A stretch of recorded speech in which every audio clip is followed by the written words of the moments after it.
Hello hello ହଁ ମୁଁ କହିଲି ଧାନ ଯିବ ଯୋଉଟା ଯୋଉଟା ମୋର ଆଗରୁ ଦିଆଯାଏ ସେଇଥିରେ ପୁଣି ପଇସା ଆସିବ ସେଇଟା ବ୍ଲକ୍ ହେଇଯାଇଛି।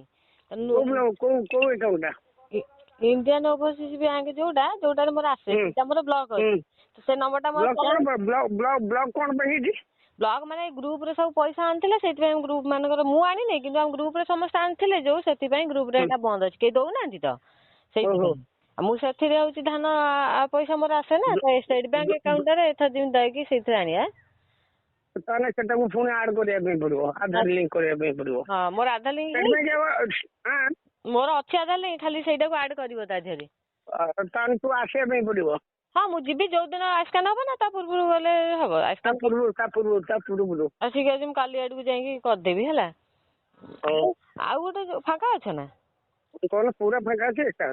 ଆଉ ଶୁଣ ଯୋଉ କଣ କହୁଥିଲି କାଲି ଗୋଟେ ଯୋଉ ଫେସବୁକ ରେ ଆସିଲା କଣ କହନି ଆମର ସେଠି ଯୋଉ ତ୍ରିଦେବୀ ଯୋଉ କଣ ମଣ୍ଡି ଆମର ଯୋଉ ବିଦ୍ୟାଧରପୁରରେ ତମର ତ ସୋମନାଥ ପୃଷ୍ଟି ତମ ନା ନୀଳନ୍ଦ୍ରୀ ପୃଷ୍ଟି କିଏ ତାଙ୍କ ନାଁରେ କଣ ସେଇ ଯୋଉ କଣ ମଣ୍ଡି ବିଷୟରେ କଣ ଆସିଲା ବିଦ୍ୟାଧରପୁର କେତେଟାକୁ ମଣ୍ଡି କି ଗୋଟିଏ ପା ତମର ଖାଲି ସୋମନାଥ ପୃଷ୍ଟି?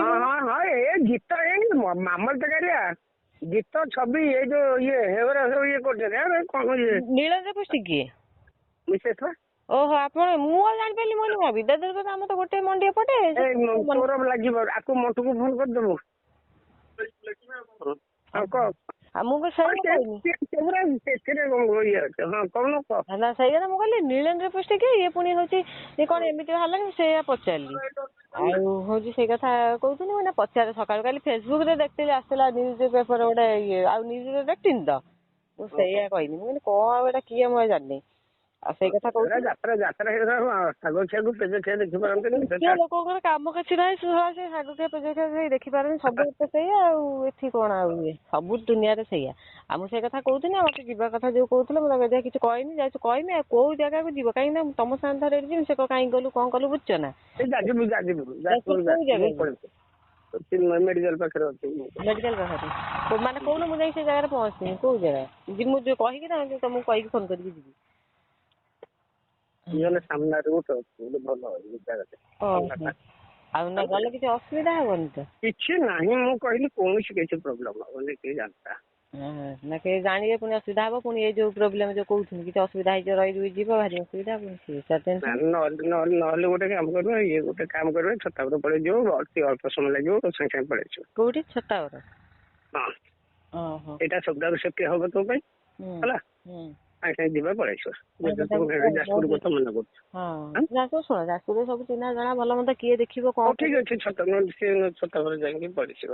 ଆଉ କିଛି ପ୍ରୋବ୍ଲେମ ନହବ ଇଆଡୁ ଯୋଉ କହିଲି କିଛି ହବନି ତତେ କାହିଁକି ଏମିତି କହୁଛୁ ହେଲା କି? ଆପଣ ରହିବି ଗଲେ ଅସୁବିଧା ମୁଁ ସେଗୁଡା ବି କହୁଛି। କଣ କହିଲୁ ନା ସେଗୁଡା କିଛି ହବନି ତୁ କାହିଁକି ରହିଗଲେ ପୁଣି ଅସୁବିଧା ବୁଝୁଛ ନା? କହିବା କିଛି ହବ ନହେଲେ ନେଇକି ଯିବୁ କଣ ହେଲା ନେଇଯିବ କଣ କରିବ। ଆଚ୍ଛା ହଉ ହଉ ଠିକ ଅଛି ମୁଁ ତମକୁ ଫୋନ କରି ତାଙ୍କୁ କହିକି ବୁଝିକି ଫୋନ କରୁଛି ହେଲା। ବୁଝିଲି ମୁଁ ପୁଣି ହଉ ମୁଁ କହିବା ସେ ତାଙ୍କ ଘରକୁ ପଳେଇଲେ ଆଉ ଟେନସନ ନାହିଁ ସିଏ କଣ ଆଉ ପଚାରିବେନି କୁଆଡେ ଗଲି କଣ କଲି ନହେଲେ ଡାଇରେକ୍ଟ ଇଏ କରିବ ଆଉ ସେ ଘରକୁ ନ ଗଲେ ମତେ ଅସୁବିଧା ହଉଛି ତାଙ୍କୁ ପଚାରେ ସେ କଣ କହୁଛନ୍ତି ତାଙ୍କ ଗୋଡ ଫୋଡ ଭଲ ନାହିଁ ନା ସେ ଗୋରୁ ଗାଈ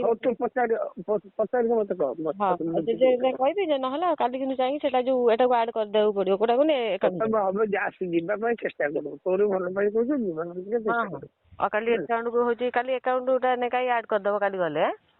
ହଉ ତୁ ଆଜିକା କାମ ଟିକେ କର ମତେ 10 ମିନିଟ୍ ଭିତରେ କଲ୍ ବ୍ୟାକ୍ କର। ହଉ।